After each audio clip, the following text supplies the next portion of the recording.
All right, so we'll get started. So thank you very much for taking the time out of your day to attend this talk. As I mentioned just a minute ago, this talk is basically a presentation on, I called it the connected self, the state of wearable tech. Wearable technology, as you can imagine, or tech in general, is pretty much becoming ubiquitous, especially on the person. We basically all have cell phones. Many of us have multiple computers. I wear an Apple Watch. I'm sure there's Fitbits, Apple Watches, Garmin, GPS, etc. here in the room. So I just wanted to talk about, kind of the big picture applications of wearable tech and where we're going with it. So when I say wearable tech, a lot of people immediately jump to activity trackers, basically. And it's funny, I had a conversation with an individual in here right before this all came about, and I talked about wearable tech, and they just almost completely isolated the discussion to activity trackers. So one of the things that I'm hoping that you get out of this talk is that this is just really like one splinter of a much, much larger industry. So before we go any further, let's kind of define wearable tech. Now, Webipedia, not the best source for official definitions, but it's one that I found quickly that really made sense. So wearable tech, a category of technology devices that can be worn by a consumer and include health and fitness information. So this is a fine definition of wearable tech, but I've highlighted two parts. Worn. So the term wearable is really becoming a loose term for wearable tech. It's not just something that's worn on the body anymore. It's actually things that can be on the body, in the body, or part of the body. And that's really the scope of wearable technology. So if you think of, we'll get into this deeper, but I mean, if you think of a pacemaker, that's a piece of technology that you're wearing, except it's inside your body. So a little bit, more advanced than on your wrist. Also health and fitness. So that's, again, really the go-to that most people consider when they think about the application of wearable technology, but it's so much more now. It's becoming a way to communicate with people. It's a way to care for loved ones, both elderly and our children. It's a way to work safer. So there's some industrial applications of wearable technology that we'll get into, but it's, again, health and fitness is really just one sliver of, just one sliver of the application. So just a couple to set the scope here for the technology. I mentioned in that definition fitness and lifestyle, right? So there's just basically some other applications, right? Entertainment, if you think of like VR goggles and augmented reality, that type of items. Gaming, kind of similar in that regard. Industrial, that's that safety piece that I was talking about. And pets and animals. Now, one thing I do want to kind of point out, and this will become more evident as we go through, you'll notice that lifestyle is a huge, it's basically the leading category for for wearable technology devices. An interesting thing is, in being a healthcare setting that we're in, FDA basically has to approve medical devices. If you label a activity tracker as a lifestyle, you don't have to get FDA approval. So you could literally have something that promotes, healthier living, or, if you use this device, you'll live longer, or whatever. You can make those claims if you classify your device as a lifestyle device versus a medical device to avoid that FDA certification process. So you'll notice a lot of vendors are actually taking advantage of that loophole effectively. And wearable devices really aren't going anywhere. This is basically, this stat was taken in 2014. I can report on it that as of 2017, it's currently a $12 billion industry. So there's a lot of money being spent on wearable technology, which is why there's such an explosion of vendors that are producing wearable technology devices. And I also want to comment, and we saw in this large number here on this slide, this is such a kind of a burgeoning market, such kind of a young neophyte market, that there's just vendors just throwing money and producing like all sorts of ridiculous wearable technology, hoping that something will stick, that they'll have that kind of killer app, killer technology. So takeaways, there's a lot of devices and there's a lot of money being spent. So obviously businesses and vendors are interested in developing that. So I just want to spend a quick minute talking about the past. I think I have 3 slides here. Just because, again, most people think wearable tech, they think activity trackers and something that's been a recent 10, 15 years in the market. But 1298, eyeglasses are invented. That is basically the original wearable technology. If you think about it, you got bad eyesight, you throw in some glasses, you apply that timely tech, and now you can see better. So you're improving lifestyle through technology. Qing Dynasty, early 1600s. This is a ring abacus. So Chinese traders, doing a lot of trading on the Silk Road and such, had a competitive advantage by having this calculator effectively on their finger, able to make transactions faster and obviously push more product, sell more product faster than their competitors who were using, I don't know, stone and rocks or whatever. I don't know what they were using, but they had an advantage here. And then this is turn of the century, 1916, I guess turn of last century, now that I think about it. Essentially, it's a hearing aid device, the Acousticon. But what we're seeing here is wearable technology that, again, is designed to improve an individual's life. Like quality of life is improved because instead of not hearing anything, they can hear something. But it's also, I chose this one to denote that there's like an adoption of digital technology or technology here besides the analog of like the abacus ring. So technology is coming. You can kind of see this trend, right? Which is going to be kind of a recurring thing here. So wearable tech, it's really going to change the way that we do a lot of things. And I want to really spend a minute on this, and hopefully you kind of take this away. And this is like a key slide as far as pointing out that it's not just an activity tracker, right? There's so many more applications. So it's going to change the way we work. As I mentioned before, it has industrial applications. So one particular use, and I'll get into more detail in the Google Glass later, but Google Glass was essentially, if everyone's, hopefully folks are familiar with it, but it's eyewear that's worn on top of the face, and it produces an augmented reality. It has an overlay for you to see, but you can still see, reality. It failed as a consumer product tool because it really didn't have an application. It was wicked cool, and it was $1,500, and it was like a tech toy, but it didn't have any practical application, so they didn't get market share. Well, they canceled it for official, end users or whatever, but it has a massive industrial application, and it's being used in several factories right now in the United States. And what basically it is you're sitting on a factory assembly line, you've got your Google Glass on, and a piece comes up, and you're going to do quality control on it. Well, they have a perfect overlay of the engine, for example, and it shows you what it should look like, and if things aren't matching up, you can immediately make the adjustments to match the overlaid picture. And they've seen about 40% improvement in quality control in the factories that are implementing the Google Glass. So there you go, right? It can change the way you work.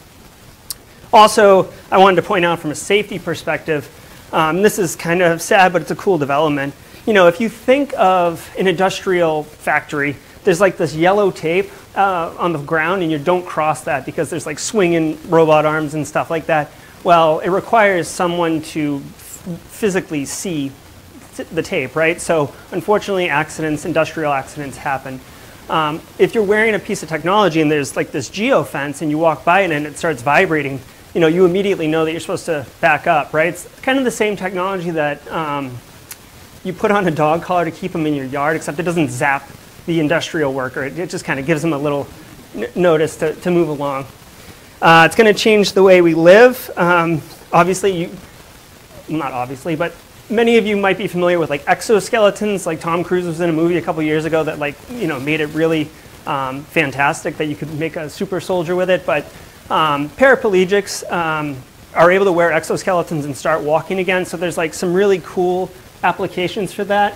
Also another tech toy type application that's going to change the way we live is when you're watching a sporting event, you're kind of a passive observer of the event. Well, one company is starting to market basically a shirt kind of coat that you wear over, and it's tied to a player, right? So we'll just use Rob Gronkowski since he's awesome as an example. I don't happen to have a college football player off the top of my head to provide, but anyways, so you're wearing the shirt, and if it's tied to that player's heart rate, right? So they bust through a big play and they're running down the yard. The shirt starts pulsing because it's tied to their heartbeat, right? So you can kind of engage with that play. You're almost kind of into the play as opposed to a passive observer.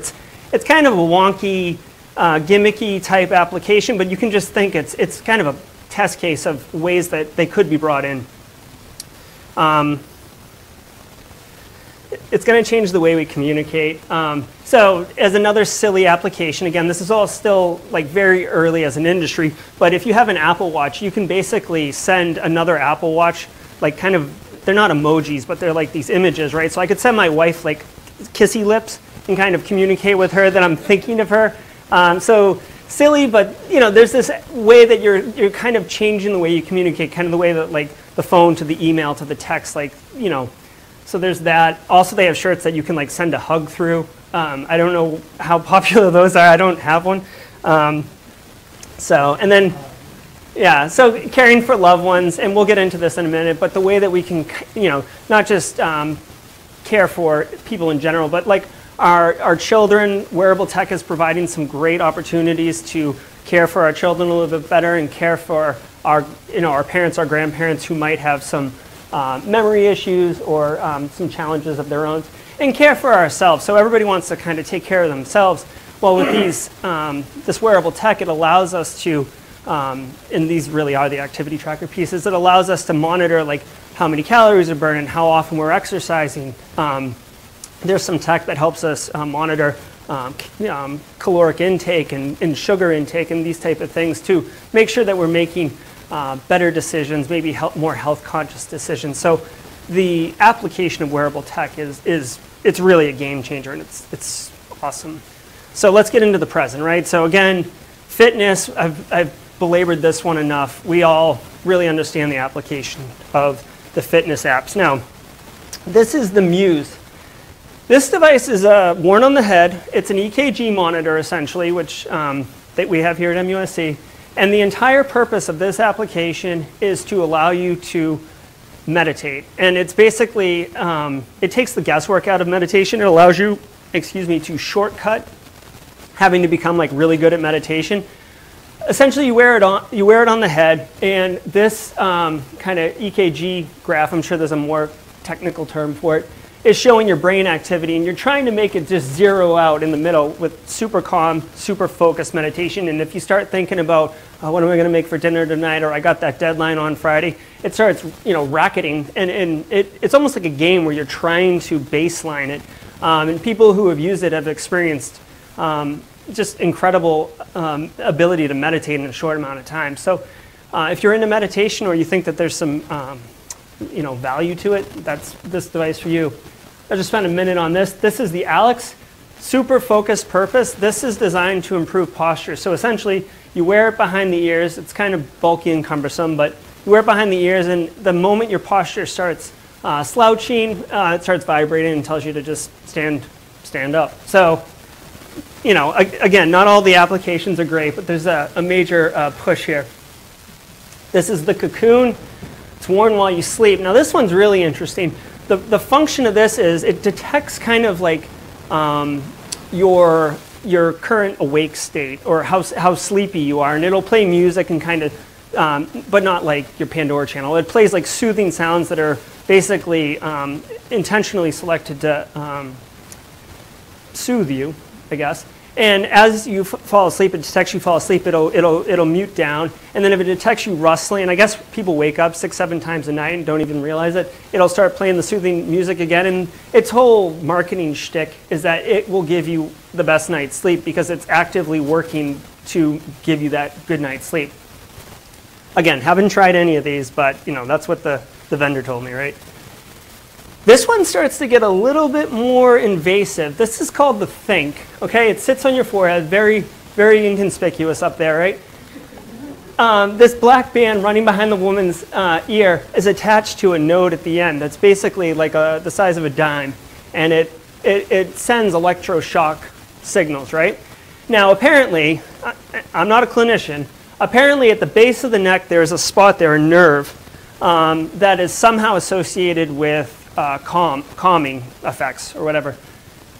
Behind the ear is a nerve that's associated with hyperactivity and lots of energy. So depending on what you want to do, this is the way they market this, it is supposed to be a shortcut to if you're gonna have to do a bunch of work tonight. Like, you've got to get grades done and you've got to get a presentation done. You put it behind the ear and it amps you up, and you just start working like you're like a maniac.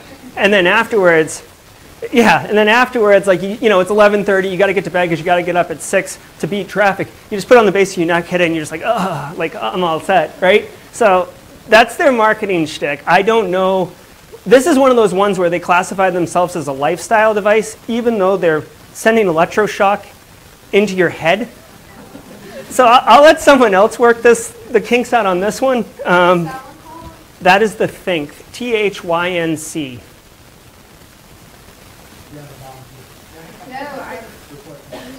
Yeah, THYNC, Think.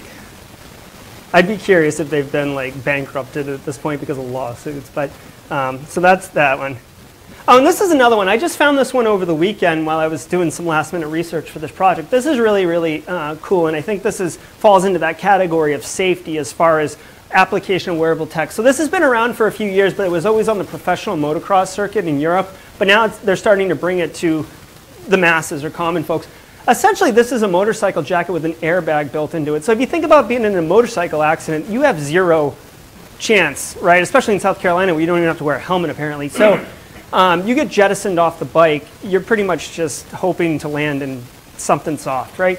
Well, this device basically immediately detects that an accident's occurred, and it plumes up, and you get a full airbag across your torso, across your back, and your shoulders too, but it somehow will stabilize your neck to reduce the damage to your body. So there's some safety applications here, which are, I mean, to me, really great. I'm glad to see wearable tech go in this direction. Okay, so now I'm going to kind of change gears. I spent briefly about caring for the ones we love. This little girl here, and there's probably a dozen items on the market that kind of fit this mold, but this girl right here is wearing this little device, and basically it's got a couple applications. One, it's got a GPS tracker in it tied to your phone, so I can see where my child is in case she wanders off or, heaven forbid, something worse happens. This button right here is tied to a single cell phone number, so at any point she can hit the button and it'll call her mom's phone, right? And the mom can say, "Where are you?" Or she can say, "Here I am." If you ever think of the child kind of wandering off in the department store, there's no need to go to the customer service desk and have the over the PA system anymore. So, basically it's a safety mechanism. There's a whole host of them. They're all kind of geared for children, where they're bright colored and they're kind of fun looking. But most of them have GPS, and most of them have the ability to contact an individual, a parent or whatever.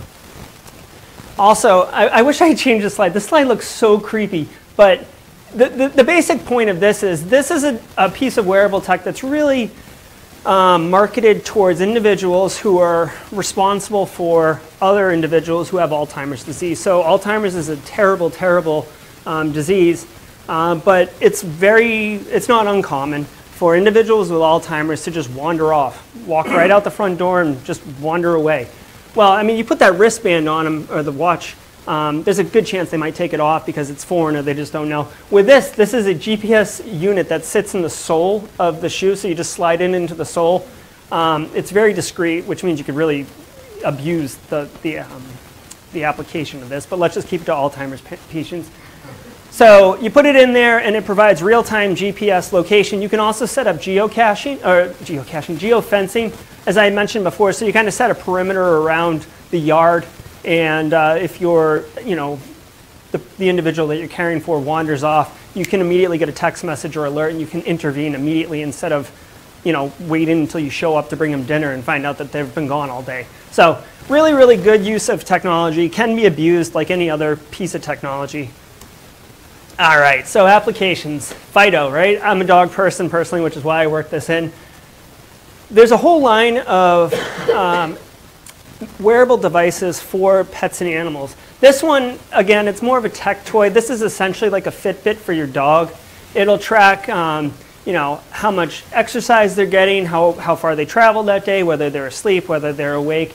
If you're really into your pet and you really want to manage some statistics on them, that's the use for it. Also, and for me, this is the more appropriate application, is that if your dog runs away, there's a GPS tracker in it, so you can pull up your phone instead of having to put flyers up. And if you've ever lost your dog, it sucks. So this is really an awesome application. Now, that's just for fun, so I mean, that's kind of disposable income. This wearable tech has actually got real value, and it's a real investment.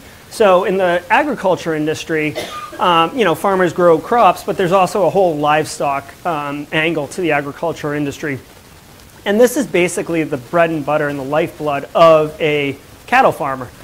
So they're wearing a bunch of wearable tech. So we've got the collar, which is both a GPS tracker and a couple other items, access control, which we'll talk about in a second. Also, these ear tags are monitoring kind of temperature and a couple other basic fundamental vitals. So if this guy right here contracts like some type of disease or bacteria or something, obviously he's going to have some, well, hopefully would have some vitals that denote that he's sick. It's a fever or whatever.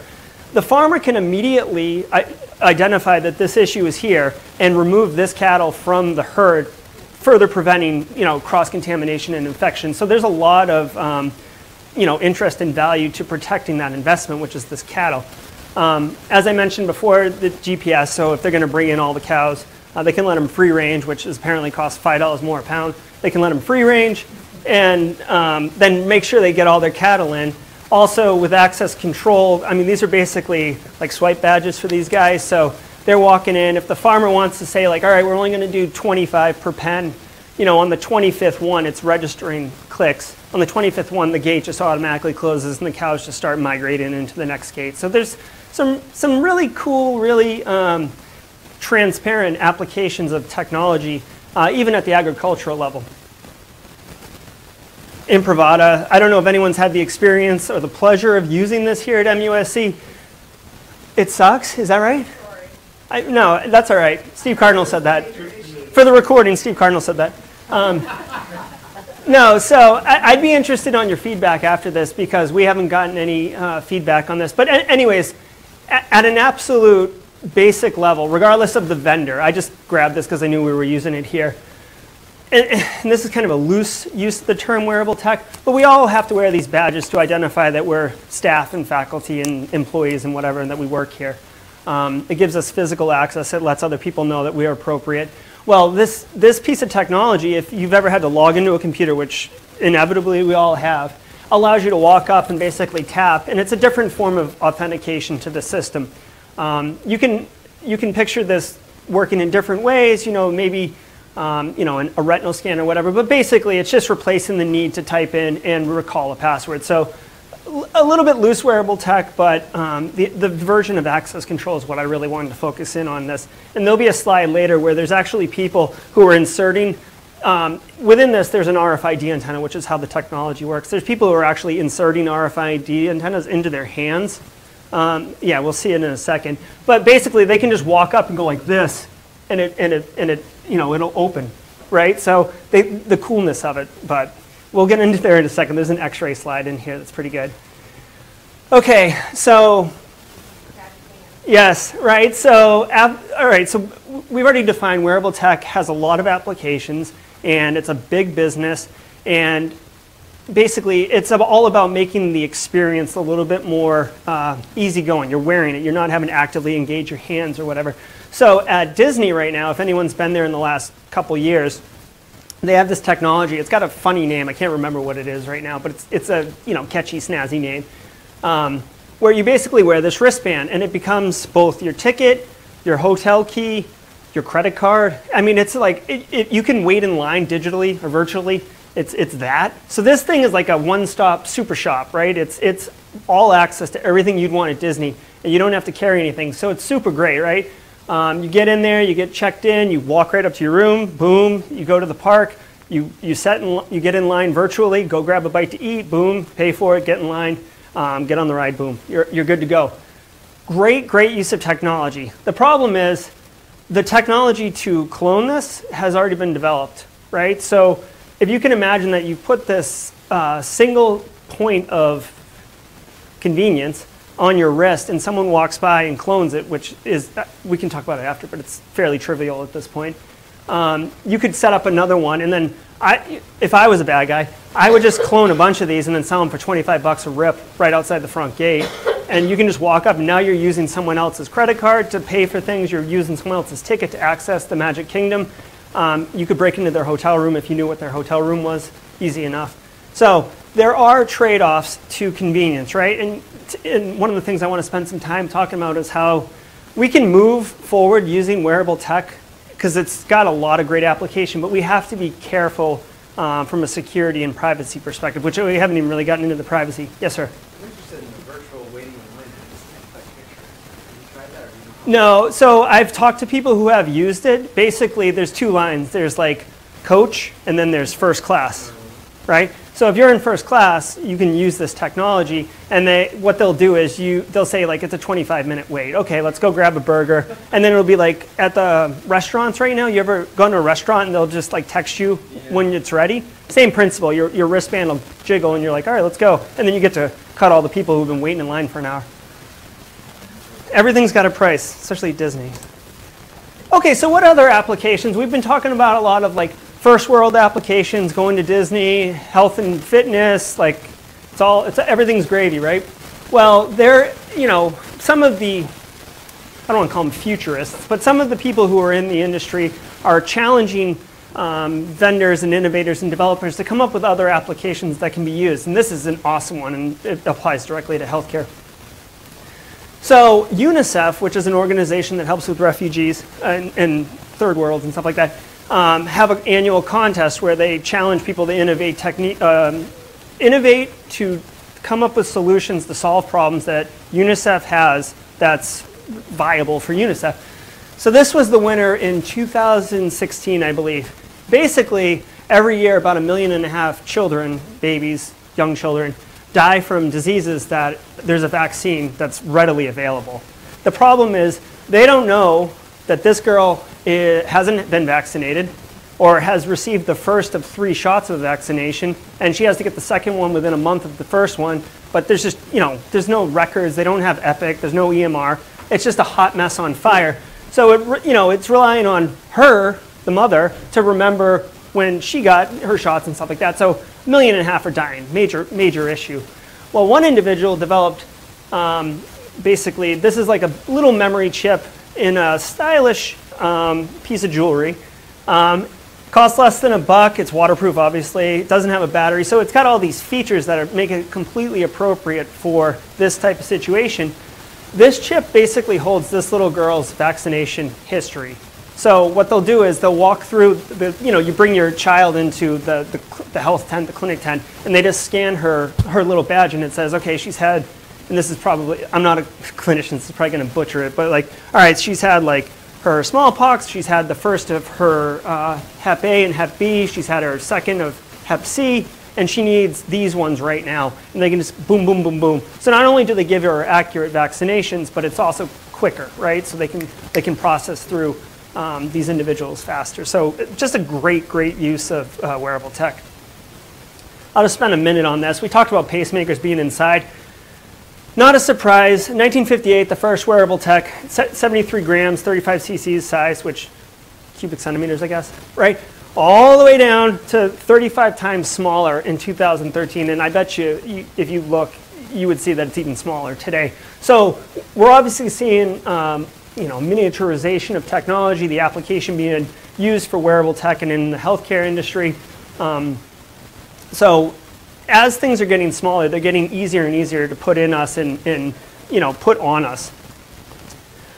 This I didn't even know about until this weekend. This is another focusing on tech that goes in us. This is a piece of technology that's, I believe, been approved by the FDA. It's designed to treat Parkinson's. So I don't know the exact application of it, but this basically runs up and goes into the brain and somehow directly treats or mitigates or reduces the impact of what Parkinson's, I don't think it reverses Parkinson's, but it certainly treats it in some way or mitigates the damage of, or not damage, but the effects of Parkinson's, I guess, for lack of a better word. So we're seeing, not ingestible tech, but tech going inside as it gets smaller and more applicable. All right, so I kind of highlighted on this briefly with the Disney and how like the security of it is very important. So we have to secure the tech. There's two pieces to this, securing the tech and securing the data. So right now we're just talking about the technology itself. If you don't secure it, grave things can happen. So this is a device that basically measures how much radiation you've been exposed to. So if you work in like a nuclear power plant or something and you have to go into where the hot stuff is, you'd wear one of these and you're only allowed, let's say, 500 of these units before you're at dangerous levels. So can you imagine if this device is hacked, so it only registers 1/10 of what the radiation is? So you think that you've got another 300 or 200 units left to go before you are irradiated to death. And in actuality, you're at 600-700 right now because this device has been hacked to display a different number. So you can't just implicitly trust the technology. I mean, you got to make sure that there's some level of security. This is at the academic level. Research is being done. Researchers, I can't remember at the university, but basically they develop malware that installs onto the Apple Watch. And what it does is it tracks your hand motion because there's gyrometers in that track movement, acceleration, et cetera. And basically they can detect with really fair accuracy what you've typed. And the direct attack threat here is that you type in your password and they grab it. Now, one thing that they did address is you'll notice that they're not wearing it on the right hand. So if my password is elephant and I got the P and the H over here, they're not going to guess it. Well, they found that most passwords, I think like high 80%, most passwords are passwords or passphrases. They're not randomly generated because it's difficult to remember. And with a fairly certain accuracy, they can detect when nothing's happening with this hand, which means something's happening with this hand. And they can fill in, so they can say like, okay, there was 2 letters worth of time passed, so there's 2 blanks. And it's like hangman, right? So it's like they're able to deduce with fairly certain what the letters are that are missing. So they're showing really, really positive, from my perspective, success at stealing passwords effectively. And obviously, it's working here, but like you can imagine it being installed silently in the background and then just basically stealing whatever you're typing in the password, whether it's your password or confidential notes or whatever. I don't know if people know about this. This happened just at the end of August this year. St. Jude, the pacemaker that's inserted into people to help them with heart troubles, maybe cardiac arrhythmia. I'm not a clinician, as I've made that abundantly clear. Anyways, a vulnerability was detected where basically the way that they communicate with these devices, clinicians, is wirelessly. So you walk up and they take their monitor readings. It's very uninvasive. Well, a vulnerability was detected where I could also walk up and turn it off or ramp it way up to basically kill you. And as you can imagine, you're sitting on the train and you just die. It's probably going to be written off as accidental death, not as murder. So clearly some serious risk there. And patients basically had to go into their doctor's office and the doctor updated their firmware. So like it was a doctor's visit that had nothing to do with actual kind of medical touching of the patient, but updating the software on the hardware device. Here's another one. Okay, so this one's more privacy related and this one is very serious. This research hasn't even been published yet. Steve, in the back of the room, actually alerted me to this. So this is being published in next month's issue of ACM. But basically using ad networks. So I don't know if you've ever noticed, but you might be walking by Target or whatever, and there's like a beaconing technology that's going off, and it'll say like, oh, like, or you walk by Starbucks, and all of a sudden you get a coupon on your phone for Starbucks if you have the Starbucks app. So there's a whole marketing infrastructure or advertising infrastructure built in place, and it knows your phone. Your phone has a unique ID, and they start building a profile of who you are and where you shop and where you frequent. And if you tie it to any social media accounts, they can tie that too. So there's actually a lot of information that advertising agencies have on us and big corporate businesses. Anyways, long story short, these researchers were able to kind of reverse the process where they were pushing advertisements, but with the explicit purpose of pulling your unique ID back and then making a profile of you. And then basically wherever you were, if you showed up in their marketing, like they could track you, and basically they were able to basically identify where this individual went for a day. You know what I mean? So complete privacy violation, as you can imagine. The only way to really circumvent this risk is to turn location services off on your phone. Again, I know we're talking about wearable tech, but it's just a matter of time before this becomes on your person. So I don't want to turn location services off because I find it incredibly useful for numerous reasons, but it's a privacy concern that people need to think about. I won't spend too much time on this because this is actually pretty sad. But again, with the privacy, like, oh, who cares if people know where I am? You know, I'm not like a criminal or sinister or anything like that. So for those of you who don't know, Ukraine and Russia are basically in a war, where they were back in December. I think they still are. Anyways, long story short, Ukraine had some artillery installations, very heavy-duty artillery installations that were concealed, and the Russians couldn't find it. So what the Russians did were they wrote some software that made targeting those type of weapons super easy. So it was like an app to make the Ukrainians' job easier. But really, the Ukrainians are the only one who would download that app, right? So as soon as they downloaded it, it helped them configure their trajectories the right way, but it was also beaconing where they were. And as soon as those GPS coordinates came up, the Russians just sent missiles directly to where those GPS coordinates were pinging from. They took out Ukraine's entire heavy artillery installation. So there is some serious risk associated with it. Okay, so secure the data, something a little bit more fun. So I just wanted to, I put this slide here. We are collecting a excessive amount of data points currently on ourselves. You know, this is just a Fitbit, but where we went, how much we ate, there's wearable tech that helps women through pregnancy, both before, during, and after. So there's a lot of personal, private, sensitive information that's being captured, but people don't really think through the privacy of that data. So just as a quick primer, in the world of information security, which is where I live, there's really three kind of primary security objectives that you want to be careful or cautious of. And if you've ever talked to one of the people in our department, we're talking about one of these three things. Availability, is the tech or is the data available when you want it? Confidentiality, is it not available to the people who aren't authorized to have it? So, you know, PHI is a great example. Like, people aren't allowed to look at other people's records. And integrity, which is an often overlooked one. But like, if the Fitbit says you took 10,000 steps today, how accurate is that? Because it's not tied to your feet, right? So it's just based on this movement. So if I just sat at my desk and didn't walk all day, but I did this move, could I get 10,000 steps? So the integrity of that data isn't necessarily valid, which isn't a big deal for Fitbit. But if you're starting to make medical diagnoses or there's a future application of the data that's being collected, you need integrity controls around that. So just a couple of things to think about, because people don't really consider this, right? Who owns the data? So you're collecting a Fitbit number of steps, right? Is that your data or is that Fitbit's data? Because it's pushing up to the cloud. Can they do whatever they want to it? Can they sell it to marketers? Can they make money off of it? Because they are doing that right now. Who's allowed to access that data? Again, Fitbit, for example. Fitbit can decide that they're going to give Nike access to your data, and they don't have to ask you about it, which doesn't seem really a big deal for how many steps you've taken. But when you start applying it to like medical situations or the one I'm about to get into, it really gets slippery.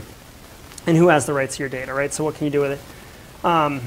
Big data, just to hammer home the point, the collection of data is a super lucrative business. Right now, if you've heard of data analytics or biomedical informatics, like there's like these blossoming fields that a lot of people are hearing about but don't know much about. Basically, the data that we're collecting, we are generating real, valid, useful data to both marketing, advertising, pharma, healthcare. Like, they want this real data so they can start making decisions and investments that align to what is actually happening. So the data is worth a lot of money. I pulled this slide up, but basically I just wanted to show you, based on a PwC report in 2015, fewer than 1 in 4 adults in the United States want to share their health information. So there's really 75% of Americans want privacy of their health data. But at the same time, we're using wearable tech and just like, you know, broadcasting it out to whomever the vendors are that own it and the people that they sell it to. So that's the thing there. So here's an example that really illustrates who has access to your data. Is it all right? In Ohio, an older man called the police and said, "Help, help, you've got to come. My house is on fire. I've I've taken my kids and I've thrown them out the window, and I've taken my dog and I've thrown him out the window, and I packed a bag and I threw it out the window, and I jumped out the window. You got to get here quick. And his house burned down, and he filed an insurance claim. Well, the police took his pacemaker, it recorded all his data, and they used it as admissible evidence in court because his pacemaker showed that his heartbeat was constant the entire time leading up to that phone call, which indicated that he wasn't actually running around, he wasn't throwing people out windows, he wasn't frantically getting his luggage. What he was doing was sitting on his Barker lounger waiting for the fire that he had just started to actually fully engulf his house, and then he went outside and called the police frantic. So that data was used as a key piece of evidence to take this guy to jail. So it's his data, right? But not really, because the police, oh, by the way, the police didn't even have to ask him. They just went to his physician and said, can we get that? And they said, yeah, sure, no problem. So he shouldn't have burned his house down, right? But the point is about the access to the data. Yeah. So another interesting consideration for who controls your data, who has access to your data. Imagine, if you will, for a moment, you have health insurance, you have life insurance, and you get a letter in the mail saying that your premium's gone way up. And it's because they've noticed that you have your Fitbit has told them that you haven't exercised in months. In fact, you have another device that measures your caloric intake, and it shows that you're eating a cookout like 4 or 5 times a week. So you're not exercising. Somehow it detects you took up smoking, right? Like, because that's cool now, right? So anyways, you make really poor health decisions, and of course your insurance policy would go up. But they would never know that. But they're purchasing the data from the vendors who are putting the technology on and in your body. So this is not an unrealistic scenario for insurance, or to be denied insurance, frankly. So again, who has access to your data, and thinking through those considerations. I'm poor and single, so does that mean eating a cookout 4 times a week? Is that actually bad? Yeah. That's 4 basically. Yeah. Okay, all right, let's say, I don't know, Hardee's. Is that better? Can we throw Hardee's under the bus? Okay, so just a couple of things to lighten it up. Just a couple slides, just for fail. So do you remember when Kate Middleton married Prince William, and there was like, everybody in England wore like the crazy hats and stuff? This company actually tried to develop the selfie hat and tried to sell it to those individuals, and the idea is that you put your phone in here and take a selfie picture. I don't think they sold many of these, but that was their angle. This is a device that didn't take off at all. Basically, it's just the physical structure of putting it on your head, and it would hold the iPhone to your head. I don't understand the application, but someone developed it. People talk about holding a phone to your head as being dangerous for long term, and this one literally puts it next to your head, so kind of a silly one. This one actually is really funny. So this one, again, kind of uses an EKG monitor to detect your brain waves as far as you're excited, you're tired, you're sad. There's also a tail piece that comes off the back. Have you seen this yet? Okay, so, and this is the part of the monitor. So what's the purpose, right? What's the application? So based on your mood, the ears and the tail will reflect it. So you're super excited, the tail starts wagging. You get excited, the ears pop up. You get, oh, right? So super fun, super silly, but I was talking to my wife last night. I was like, how funny would it be if you're like, your ears are like this or whatever, and you're walking with your girlfriend, and then, an attractive girl walks by and just pops up, and your tail starts wagging. It's kind of a, yeah, I mean, you get in trouble, or it's a dead giveaway that you might be interested. Say you're single, and, like, oh, hi, you come here often? Your tail's just wagging like a, just super silly. Okay, and then of course Google Glass failed, and I explained that earlier, so no need reiterating that. Okay, so like what's coming? What's next, right? So short term, better forms, better uses. So you're going to see this coming, right? There's the textile industry. They're starting to develop. They're putting. Well, I should preface it by this. They're putting sensors in everything now because it's absolutely so cheap, fractions of a penny, to develop these sensors, that vendors are just putting them in, hoping that at some point down the road there'll be some application, because it would be so costly to put them in after the fact. So they're just investing in putting it in now because it's trivial for the investment. They're getting so small now that they're being built into fabric. A lot of vendors, not vendors, several apparel manufacturers have started doing this, and there's going to be more and more coming. But essentially, clothing that has that kind of built-in Fitbit technology that's measuring heart rate, body temperature, vital, those type of vitals, breathing, stuff like that. So you're going to start seeing this more and more common. This is a contact lens that measures glucose in the body. So yeah, I mean, hopefully it gets smaller and lighter weight, but this is kind of the technology. Again, we're starting to get away from like the obvious on your wrist kind of thing and more integrated into your life. I mentioned earlier caloric intake. So there's some research being done where they're putting wearables into the mouth, and it's basically to measure kind of like maybe you have a problem with like sugar ingestion, or your doctor wants you to, measure, Yeah. So, but again, like your mouth's not off limits. They're trying to put tech everywhere. This is a printable tattoo tech. I think the point of this is just to measure body temperature. So this is more of a proof of concept. This is being done, but it doesn't really have any practical value yet. But that's disposable, kind of put on tattoo. I almost thought of the application of this as more if you're a runner in a race and you kind of just slap one on for measuring body temperature, especially if you're a professional racer, you want to kind of measure that.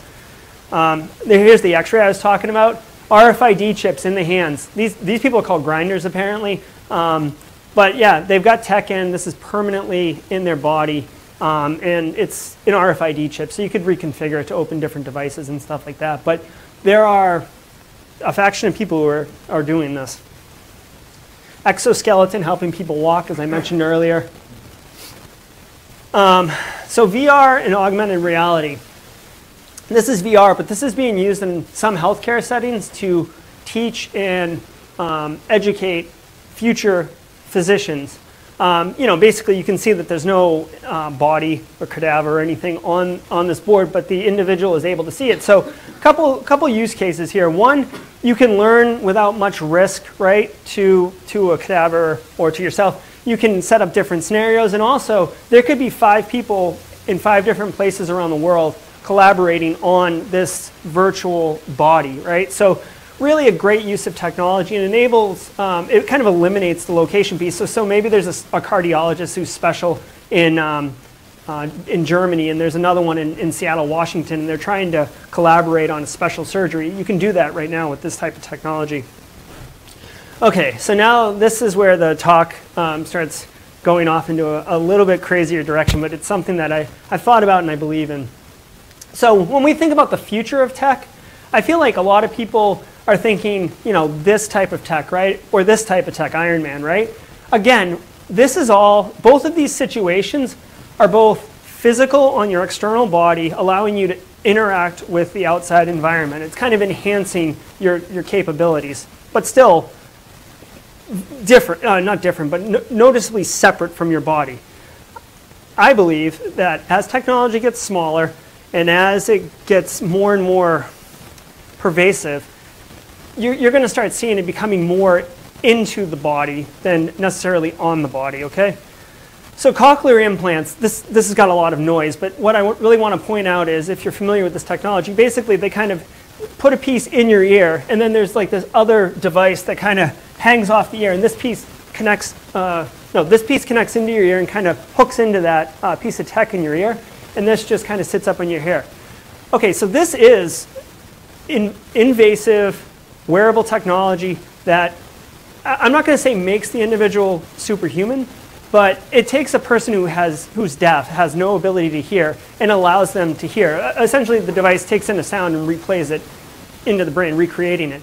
So it's not that far-fetched to think, A, you could tweak it up, right? So now you have super hearing, hearing greater than others. Or if you watched the Google presentation about a month ago, I don't know if anyone saw it, Google's offering this for $159, okay?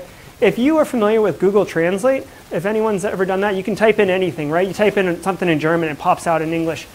This is real-time delivery of the technology. So what they did was, they had 2 people, one speaking Swedish and one speaking Spanish, talk to each other on the stage. And if you've ever seen that, like at the United Nations, people listening, and it's translating in real time what the speaker is saying, That's what this does for $159. So you could literally go to Peru with this sucker in your ear, and whoever talks to you, it's translated in English directly into your ear. So I don't think it's that far-fetched in a few years for that technology to be built into something like that. So not only do you have super hearing, but you're fluent in 200 languages. All right?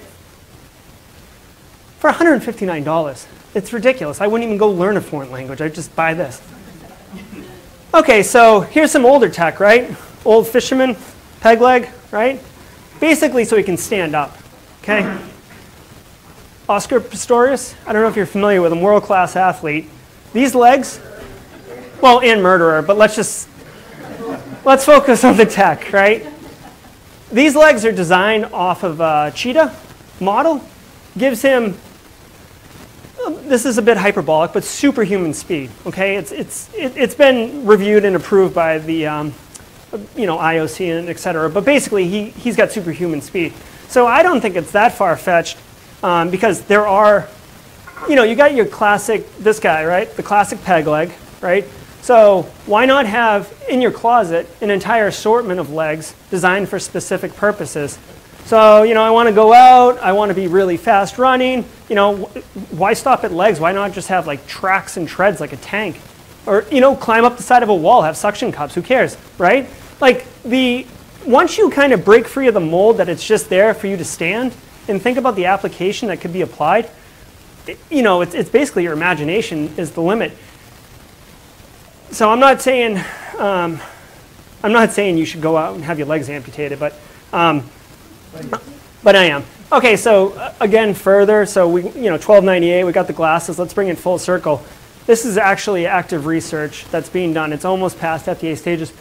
This contact lens, which is a little bit more complicated than the contact lens, you put it in and it gives you supervision. Okay, so let's just play it forward 15, 20 years. What about putting this in and you get night vision, or you put it in, you get infrared vision, you put it in, you get x-ray vision? I don't know, right? So enhanced vision. So I don't think it's that far-fetched where now you've got super hearing, you're fluent in 300 languages, you have supervision, you can see at night, you've got an assembly of arms and legs that you can put on given the application.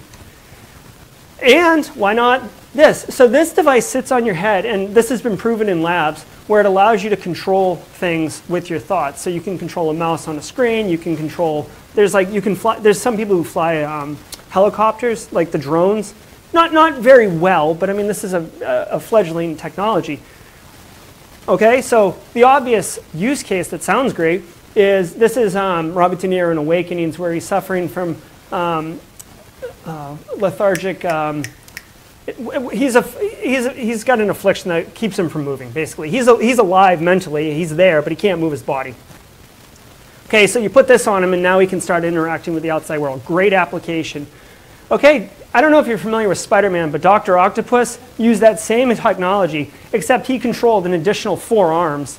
And now, which has a great industrial application if you think about it. If you could have 4 more arms, which sounds weird, but I mean, if you could be doing things in an industrial setting or a construction site, or able to lift like, 30 bricks with this hand while you're over here doing, putting mortar down and this thing's just slapping bricks down, you could be way more efficient. So there is application here, and I think it's going that way. It's just getting your head around the fact that you're going to start modding your body, right? So it's for some people, not for others.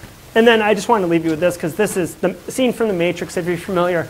Essentially, the idea was that you had this kind of jack in the back of your head, and if you wanted to learn a skill, they would just plug you in, download it to your head, and you'd be there. And if you think about the way the brain works and the way it imprints memories and the way it uses electric signals to kind of pulse across the brain, it's not that far-fetched that you could start applying technology to do those type of things. But now you get into a huge ethical situation where what's wrong with imprinting fake memories or changing someone's values, and how would you know? So it starts getting very complicated very quickly. But that's kind of something to look forward to, or look towards as the future comes. So, we're almost at time. I'll open it up for questions. But thank you really for attending. I appreciate it. Any thoughts, any discussion, questions, open discussion? Yes, so exposed to kind of research that's currently happening and where the things are coming, and obviously I'm collaborating with this, what are you most looking forward to as a new product, maybe not necessarily just in lifestyle, but maybe something maybe that's affecting, right? Something that's going to help other people get well, or something you have, if you discover something in those things. Yeah, so that's a great question. I really think augmented reality is going to be the next major thing. I mean, there's a lot of great health applications for wearable tech across, but I really feel like they're almost focused, like not to downtrod on people with Parkinson's disease, but it's a smaller subsection of the population, and unfortunately this tech is being funded by private businesses, right? So they're in it for making money and bottom line and value to stockholders. So they're going to try to market and develop R&D towards a larger population with the chance of making more money. Augmented reality, which is basically, it's like virtual reality except it overlays on top of our own reality. So I mean, just imagine the application where you're wearing it and right now, like, you know, your credit score is popped up right above your head. Like no one else can see it, but I can see it. So I'm a financial manager. I can quickly scan the crowd and identify the 3 people with the highest gross income and go talk to them. Or put social media on it, right? A way more accessible data set. Put social media on, okay, like you're single, and you're single. Like I'm single and I'm interested. You're married, you're married, you're married. I'm gonna go talk to you immediately. I'm not gonna waste my time, you know, talking to you. So, you know, or even worse, you wanna get creepy. Let's put that social media thing on. You're single and I can see that you just went to Mexico and I can see that you like dogs and I know that you like Bruno Mars. So guess what I'm going to start talking about? Like how I went to a Bruno Mars concert in Mexico. I mean, it's diabolical, it's sinister, and like any other technology, I mean, it can be abused for nefarious purposes, which it will be, because there are bad people out there. It's really about understanding, education, putting the controls in place. But augmented reality, I think, is going to be kind of the next big thing. And it's what I'm excited about. I wish Google Glass had been successful, personally, because I think it's super cool. Yeah. Yeah. Yes, sir. I'm starting this pilot study where we're looking at farm workers and heat stress, and we're going to buy these eye buttons to monitor their heat exposure, but I haven't much experience. Do you know anybody who's had that kind of experience or that needs to be working with those types of devices? No, I haven't really worked. I haven't really worked with anybody at MUSC. This was more of a labor of love and of personal interest. They're like these buttons that collect temperature data, so it's like real-time temperature daily data for the workers, and collecting the data. Yeah, I'm sorry. I wish I had a better answer for POC. But do you know what the cost of those eye buttons are? I'd be curious. Yeah, they weren't super expensive. I want to say they're around like $500 maybe. $500 a piece? Yeah, I think so. Oh, dang. Just to measure temp. Maybe 300 to 500. You know Rachel Shaw? Davey Shaw? He's on the innovation team here, and they have been talking to a lot of different people and stuff. He might contact you. Yeah. Jay is the first name. I think he was out a lot of information and stuff like that around here. I'd start with him. Okay, thank you.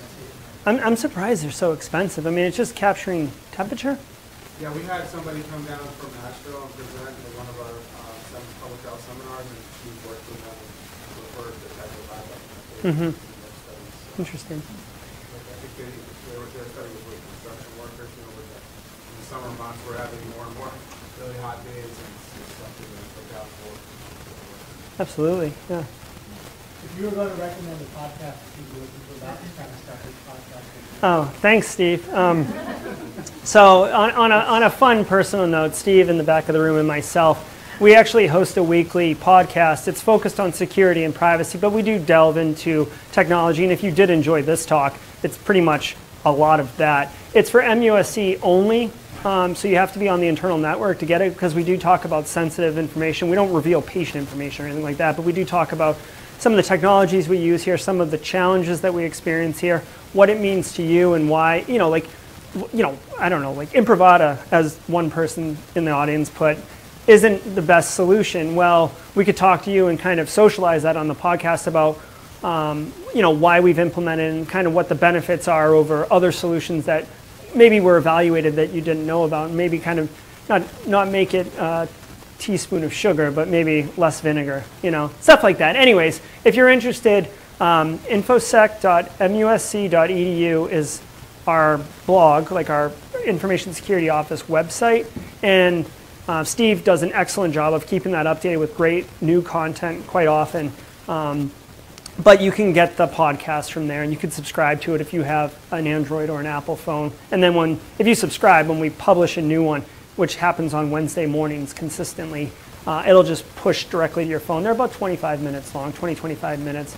So check it out. I personally love making it, but I don't know if you're interested in listening to it as much as I am making it. So, but InfoSec, like information security. INFOSEC. All right, so we're about 5 minutes over. I really, really appreciate this. Was a great turnout. Thank you very much for coming. And if you have any questions, please, my name is, there's my email address. Feel free to contact me or call me, or I sit in Harborview, which I don't know why anyone would want to go there, but call me and I'll come to you. But thank you very much. I appreciate it.